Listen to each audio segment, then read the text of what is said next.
Welcome to the Future of Contact Centers podcast. I'm your host, Trevor Clark. With me is Nate Namore.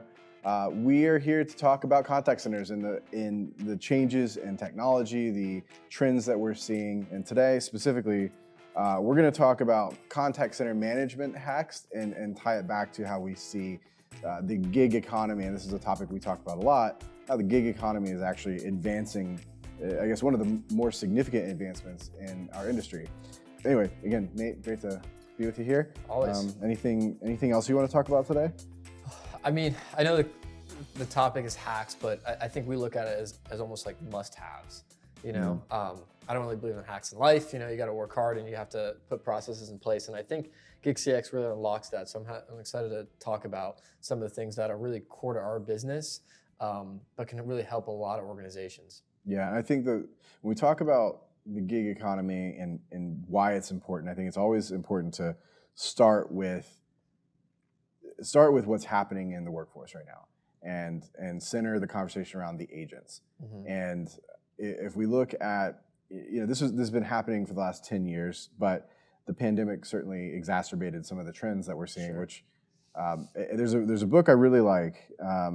It's probably 10 years old at this point, but Daniel Pink, his book called Drive, I think he really eloquently explains what drives individuals. And it's not all money, right? Mm-hmm. And he talks about intrinsic value versus extrinsic value. Extrinsic value being money, but intrinsic value is what really, really drives someone to work hard and do a great job. And it comes down to three things: autonomy, mastery, and purpose. And so when I look at the gig economy and I would look at the workforce's shift from, I would say, very restrictive schedules and heavy micromanagement, the workforce is basically saying we don't want any of that. We want to have autonomy and control over when we work, who we work for, how much we work, how we work, all the above. Yeah, they want to be playing to their strengths too, like anybody, right? So when I think about mastery, for example, it's like, I like to use the analogy when you're scouting for a sport team, trying to build a championship team, it's relevant in organizations. You want to bring in individuals that are good at the specific role you need them to play, right?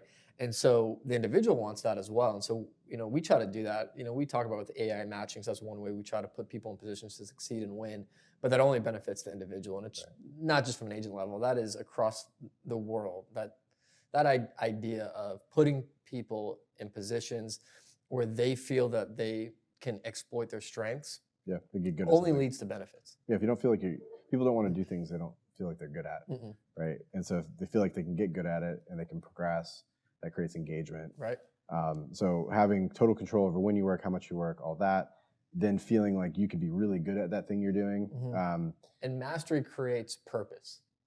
Well, right? I think it's unique, but I do think it all comes together. Sure. I think you have to know that what you're doing is for an aligned cause. Like, like it's something that you can relate to. Something, I'm trying to think of a good example, but maybe one is like, we have a healthcare client, right? That our agents, they have the autonomy. They have mastery because they're getting really good at working in that account. But then they know that the work that they're doing on that account is actually contributing to saving lives. So that's their purpose, right? Like, I'm here because I want to help people. We don't talk about that enough, but that's really something cool that I think like contact center agents they can get in some really cool clients. It's really cool. You know? I mean, that's saving people's lives. Wow, that's huge. I think that's a big part of our space too. Yeah. Purpose is helping people. Mm-hmm. People in contact centers or customer experience, like, every time we take a lot of surveys from our agents to get a sense of why they're here, what they like, what they don't, those kind of things. More often than not, they cite that they're there because they want to help people, and so now you've created an environment in contact centers. So to kind of bring it back, contact centers have never been able to offer autonomy. Sometimes they set up almost impossible targets. It's a tough life. So maybe a lot of people don't feel like they can get good at it. Short leash. Right. And there's you take away those things, like, maybe you can help people, but if you're not good at your job, maybe you don't feel like you can help people. So this old model for contact centers is broken. Mm-hmm. It's not centered around the agent, which is your most valuable asset. It's centered around management. Yeah. And so when you flip that around and you look at the gig economy and you say, well, wait, I can harness this powerful movement to improve the customer experience, to make my operations better. It's a no-brainer, in my opinion. Anyway, I could talk about that forever, as always, but we're a big believer that this is sort of the future of the workforce, and we have to adapt, right? That's a really good point. I think it's a good point to realize that the gig economy allows leveraging the gig economy. The only way to be successful in the gig economy, whether you're a gig worker or you're helping gig workers find work, is to show them and guide them to work and guide them to autonomy and guide them to mastery, and then hopefully the mastery and the autonomy guides them to their purpose. Yep. And that's what our platform is designed to do as well. So they always know know what their performance is. They always know how to be successful, and they have total control of their exactly. schedule. I think that's a good segue into, we get the question all the time, well, how do you train a gig workforce? And actually, I think the training works a lot better too. So I'll ask you this. How many people do you think like to sit in an 8-hour-long 3-week, 6-week training class? And then let me ask you, how much of that information at the end of that training is going to be retained? I don't think, especially so in 2023, not a lot of people, if any, get excited to go sit through a 9-to-5 3-week classroom training. Yeah, so not many people. No, it's a broken process. That's it's another a broken one. process. Yeah. And then 2, to answer your second portion, in our I think podcast episode 5, we talked about a training component. And there was a study that went out during COVID that essentially said, and it was based off of universities and e-learning curriculums, that said 33% more of the curriculum was retained through e-learning versus in classroom, because when you're hearing a lecture, after about 30 minutes, your memory as a human actually starts to deteriorate. Like you can't really keep sitting through that lecture after 30 minutes. But with e-learning, there's a lot of self-paced components, but it's also like you're getting visuals, you're tapping into different parts of your brain. So a lot more is retained through the, I don't want to call it like a virtual environment, but e-learning non-classroom setting. Yeah, I couldn't agree more. I always picture before everything went remote, training classes that I'm familiar with you'd fill up a room with 25 people, 25 computers, and they'd sit in that room for the next however many weeks. But if you imagine that in-person training curriculum is really throttled or limited by the slowest and the lowest performing agents in that room. So let's say you've got a third of the group is high performance, really, really high potential people that are coming to your contact center. You've got a middle group who's, the middle, like they're great, but they're not blowing anyone's mind. But then you've got this other group that's kind of lagging. Maybe they didn't really want to be there. Maybe they're not really sure that this is for them.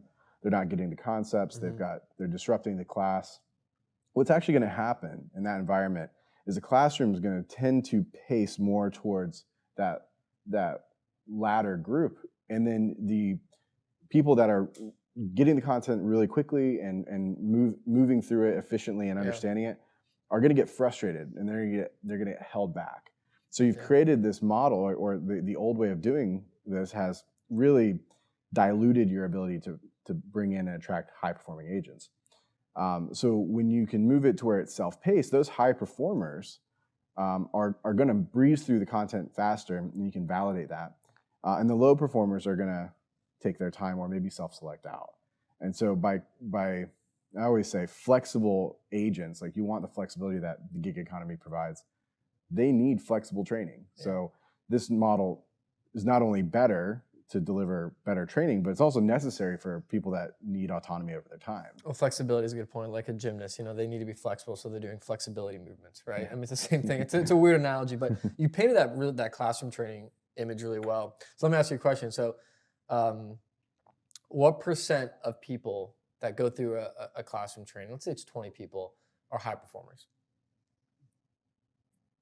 I don't know. I'd probably say 10 to 20% are. Okay, so 10 to 20. Maybe. Okay, yeah. So 10 to 20%. So think about it. So then, how many training classes do you need to get that number to 100% high performers of like 40 people? 5 to 10. Think about that. Yeah. Resources, time, spend, cost. It's crazy. Yeah. And then the reason why I said I don't want to say a virtual environment, because e-learning is different than a virtual environment. That's a distinction, right? Yeah. So a virtual classroom, everyone in COVID's like, we're going to do virtual classrooms. That's way more disruptive because what you're painting is like, okay, the lower and the middle of the pack, it's being catered towards. We have to bring it back in the classroom. Yeah. Virtual environment, people aren't on mute. Theme of COVID, you're not on mute, you're on mute. It's Cameras are off. People are screaming in the background, talking. It's 10 times more disruptive. It's a half step in the right direction because at least people are in It's a their good own way to homes. look at it, but it's very disruptive. But But when it's you because it's classroom, and that's kind of what I'm saying. Is like the classroom training can be very disruptive. Oh yeah, absolutely. And I think what we're advocating for and what works well, it's also, we use e-learning technology, which I don't think is groundbreaking. That's been around for a long time, Yep. and universities especially have been using it for a long time, so it works. What we're talking about is leveraging e-learning and giving agents a medium of learning that is autonomous, it's self-paced, and then reinforcing that with support agents. Like these agents aren't alone learning, left to their own devices. They get to go read through material on their own, consume videos, take quizzes, whatever. But then they always have to come back to our nesting environment, our trainers, They're heavily supported. It's heavily supported and heavily validated that they actually know the material. Yeah. So I think that's key, and honestly, I think that's going to reward high performers. They're going to get through it quickly, and they're not going to be held up. And then the low performers are going to hit walls along the way, and if they persevere, then they'll make it, and that's fine. But it's unlikely, right? Yeah. So you weed out low performers. Yeah, and e-learning is a portion of it, but I think the agent experience, especially what we do, is it can really benefit people because it doesn't stop momentum. So I'll give you an example, right? If you have a classroom training and you're doing traditional recruiting and hiring, well, you may hire Trevor and says, hey, Trevor, we really like you. You're hired. Great. When do I start? 2 weeks. 2 weeks. I have to wait 2 weeks to start.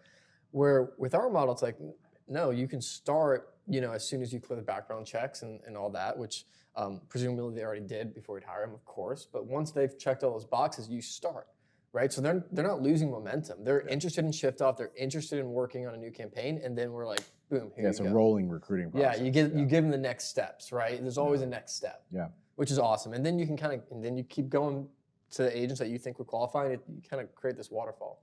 Yeah. So it's quicker to hire, it's quicker to ramp, and it gives not agents, just people a better experience in working.